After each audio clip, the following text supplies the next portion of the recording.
Hey guys! What's up? Yan. Welcome ulit sa channel ni Kaniknik. So, ngayon ay August 15.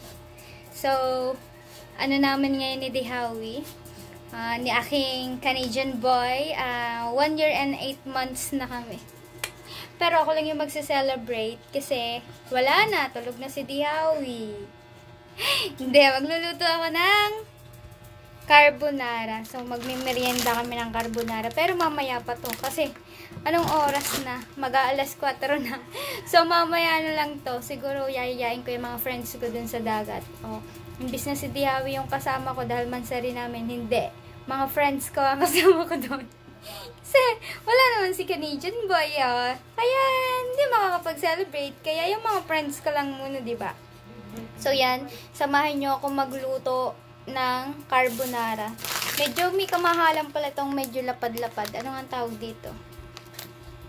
Yung naghanap talaga ako ng ganito kasi yung kinakain kong pasta ay yung pang spaghetti, yung ganun lang. So nakita ko sa pag-order ko ng carbonara dun sa po-promote ko pa sa anong tawag dun? Hindi ko maalala kung ano. Basta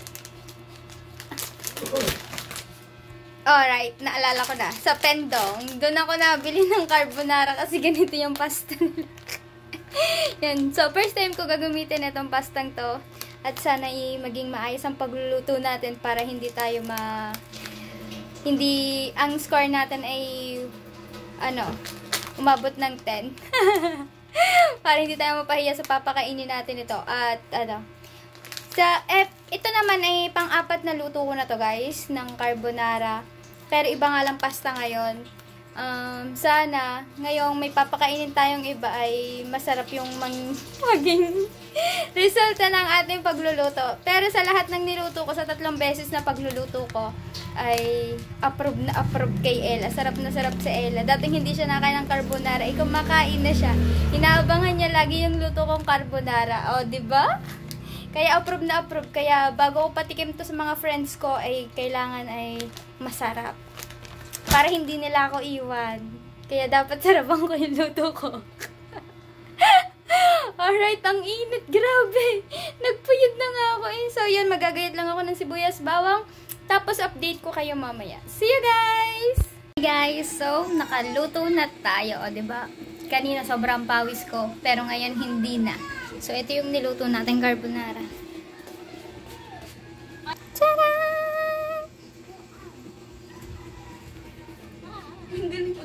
Alis na tayo. Nauna na sila. Dala na nila ang ating kakainin sa dagat.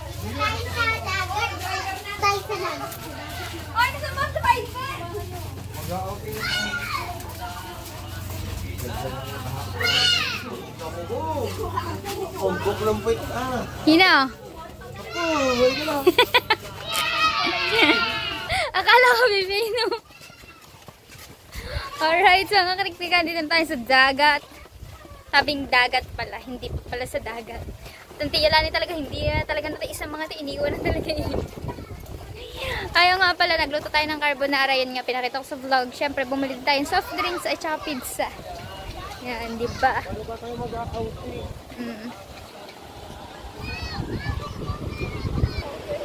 Dagat na kami! Oh, diba? Cellphone na lang ang dala natin, di na GoPro.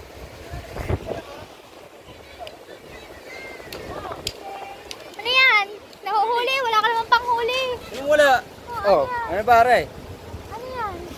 Baka. Kala ko dilis. Ang laki Sarap talaga. Lagi ka na lang may ganyan eh. Oo. Mas masarap lalo pag hingi. Ang dami pa rin ang dumi, Wala naman masyadong tao. Ang marami lang ang bata. Saksakan ang dami.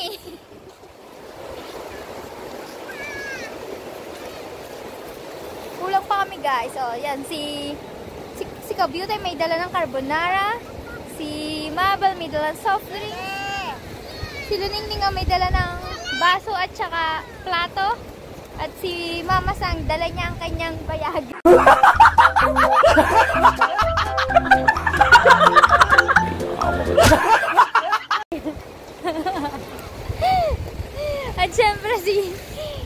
dala ang LS Pizza. Kasi paborito talaga ni Kahipon yung LS Pizza eh. Parang ano eh, may naaalala siya sa pizzang yan. Di ba, masang na? Sabi ko, paborito talaga ni Kahipon ng LS Pizza. Kasi may naaalala siya sa pizza. Masang pakulik ka. Baka sila. Alright. Nakahanap naman po sila ng pwesto. Oh, di ba? Mansali namin ni Dihaw, pero sila yung kasama ko. Sila yung kasama ko mag-celebrate ng 20 months namin ni Dihaw Way. Say, 20 months. Wala kami kasama. Ito lang.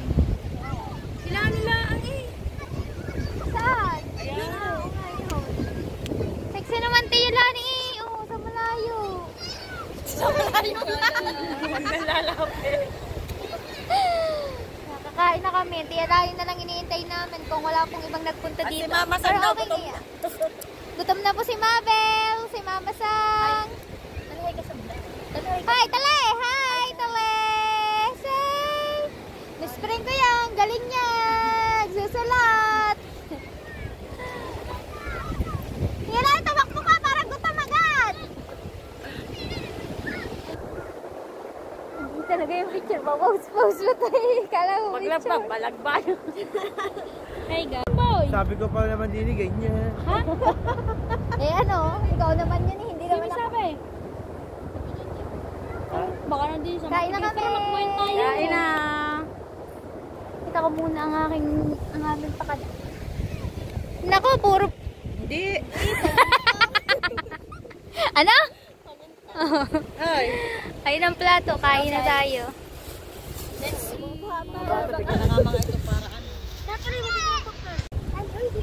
Ito, first time niya daw. First time ko to guys, titikman ko lang. Sarap naman pala. Sarap naman pala. Ako mas gusto ko niyan matamis-tamis. Eh ano ba yung may century na Ibang pasta yun, yung kamatis yun. tama na to. Kaya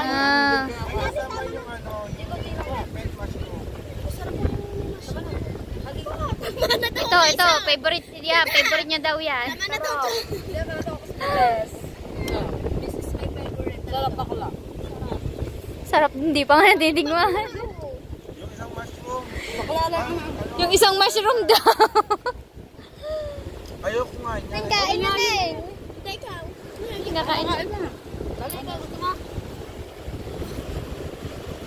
Happy 20 months, Dihawi!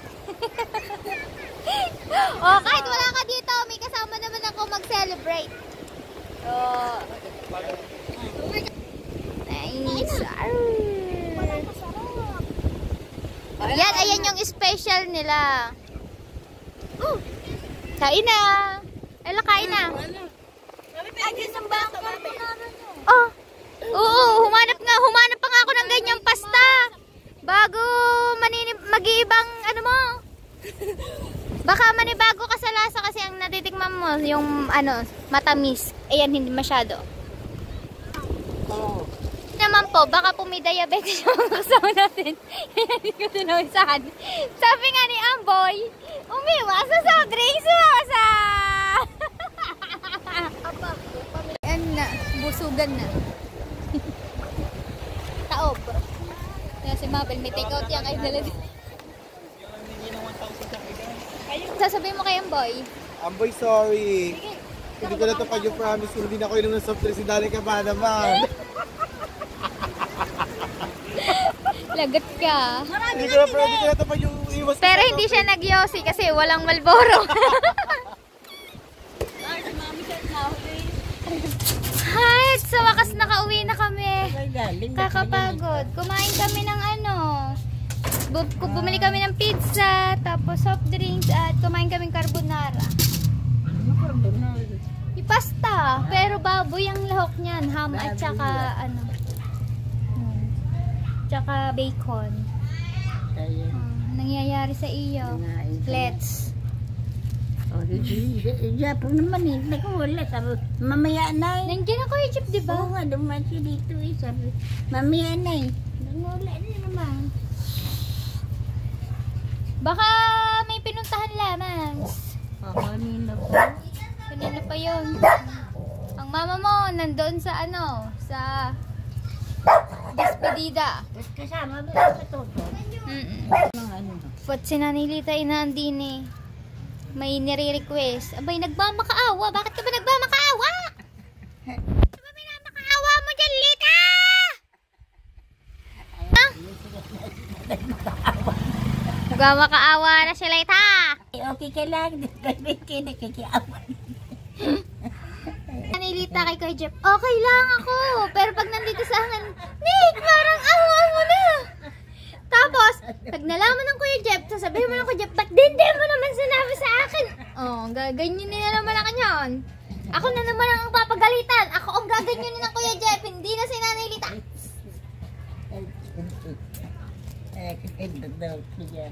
Sabi ng Nanay Lita, parang awa mo na. Pahingi naman 100. Oh, are 100, Nanay Lita. Baka pambili mo rin bilog. Kaya gusto mo ng 100, bibili kang bilog. Nainom ko na yung dalawang ano mo. Bay, sabi mo 8 hours bago nun. Di ba inumin ko? Oh, Ibalong oras. Tinan mo sila, mga galing na. Binigay kong gamot. Sinasabayan mo ba naman ng Jane? Ganyan din. Huwag masabayan ng Jane para ikaw ay gumaling. Pero ba, hindi ba sabi mo inumin ko bago 8 oras naman at sunod. Diba, ininom mo. Halimbawa ngayon, alas 7. 8, 9, 10, 11, 12, 1, 2, 3. Alas 3 ang sunod. Ganyan sadya. Baka ma-overdose ka eh. Kaya ganun Kaya nga, yun. sabi ko, ba't tagal naman ito sinusundan ko? Aba, kain naman ng Nanay Lita. Abay, ano eh. ano? Araw-araw na lamang ito may lagnat. Oh, yeah, makakakuha ng mga senyor. Ay! Sa sahod na. Nanay Lita, ilang beses ka na nakasahod sa senyor? Dalawa pala, pangalawa lang. 2 beses na nakasahod. Dalawa pa lang kung makakakuha siya ngayon. Ilan taon ka na, Nanay Lita? 74. Oh. Sa October, 75 na siya. Kung kailang... dapat kasaling-kasali ka na nun, Nino. Dahil 70 plus ka na. Hindi talaga nila sinasali. Makasabay nga kami ni Nini yun. Oo, Nini. Kaya buti na lang, nakasali si Nanay Lita na ngayon. Kung makakasahod, 2 beses niya ng sahod. Pero kung hindi siya makakasahod, isa lang. Kahirap pala talagang matanda ka na, hindi ka pa isinasali sa pagkasinyo. Pagkadami nga nagkasabay. Pero magkano sinasahod sa senyor na Nilita? 1,000 na lang, 1,000 daw. 1,000? 1,000. Ay, nakita ko sa post, 2,000 eh. Yung iba yun, yung kanila yun, Yung mga hindi pa nasahod. Yun, yung mga hindi pa nasahod siguro. Hirap din pala. Senyor ka na ayaw ka pang biyayaan. Alright guys, so nakauwi na kami. Tingnan mo si Tutoy. Bumili kami McDo. Gawa ni Ella, gusto ng Coke Float. So, ibinilhan din natin dyan si Pototot ng chicken fillet. Yeah, with float and fries. Ano sasabihin mo kay Pototot? Iniwan mo ako Be. Oh, siya ngayon na nakain ng McDo. Yan, iniwan siya ng kanyang nanay at tatay at kasama si Pototot. Siya naiwan kasi galing pa siya sa school. Tapos umattend pa siya ng trainingan daw nila. Tapos ako, di ko alam na nagpunta ako ng McDo na ako pala ay puro buhangin ng binti. Basta na lang ba naman sumakay ng motor at gawa nga ni Ella. Yun, after na magkwentuhan namin ni Nanay Lita at humingi nga si Nanay Lita ng kala may siguro wala talaga yung pera kaya yun ay humingi. Kapag talaga walang pera Nanay Lita, nagsasabi yun sa akin. Tsaka alam naman tanggihan ko si Nanay Lita, diba? Ay, ayun naman wala namang ibang malalapitan kundi ang Kuya Jeff lang, si Idol Japper. Pero kung si Idol Japper naman na inaandin kung hindi siya umalis, ay meron naman yun.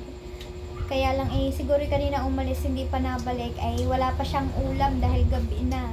Yan. So, kaya binigyan lang muna natin ng 100 pesos. Yan, okay na yun sa kanya. Siguro hanggang bukas niya na yun. Sabi ko, wag lang ipang iinom. Yan. At yun nga, thank you sa mga sumama, magmerienda sa akin doon sa tabing dagat. Yun, para i-celebrate ang 20 months namin ni Dihawi. Yan. At ang Dihawi ko ay tulog yun dahil pagod mag-work.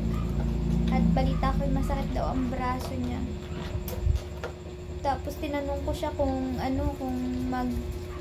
kung bukas ay mag-work daw ulit siya. Oo daw, kailangan matapos yung ginagawa niya. Eh, paano kung masakit yung braso niya, diba? Yun, ano pa nga bang sasabihin ko? At yun pala guys, yung tungkol sa update ni Temong, ay bukas ko na po sasabihin sa inyo. Bukas. Hindi, sa next vlog ko na po. Kasi kanina hindi ko po siya nakita. Ang nakausap ko lang kanina ay si Beng. Sinamahan ni Beng magpa-check up. Yun. May nasabi na sa akin ni Beng, pero gusto ko pa rin malaman yung kay Temo, at saka kung ano yung mga naibiling gamot. At syempre, gusto ko din ipakita sa inyo yung reseta at saka yung laboratory na gagawin kay Temo. Meron yun eh. Hindi pa nga lang nila alam kung magkano ang magagastos sa laboratory nyo. Sabi ko nga kay Beng ay dapat tinanong muna nila para kung sakali na may tulong na mag-aabot sa kanila, edi mapapagsama-sama yun, makakameron sila ng pangpa-laboratory, diba? So, bukas update ko kayo sa next vlog ko ngayon dahil bukas ko sila kakausapin. Kaya kita ko si Temong pero hindi ko muna siya pinuntahan kasi medyo gabi na, maganda bukas. Kaya maaga dapat ako gigising para makausap ko siya. So, yun guys. So, dito na nga lang po. So na ako dito. So. Yan. At ako'y magtatanggal muna ng mga buha-buhangin din at lumuwagi nga pala ako sa dagat. Yan. Sa mga solid kaniknik din yan na walang sawang sumusuporta. Maraming salamat po sa inyo. Patuloy nyo pa rin po akong suportahan kung hanggang saan ang aking maaabot. At saka sana ay dire-diretso nyo lang panunood para at least kahit paano makaipon po ako ng panglipat ng bahay namin ni Ella.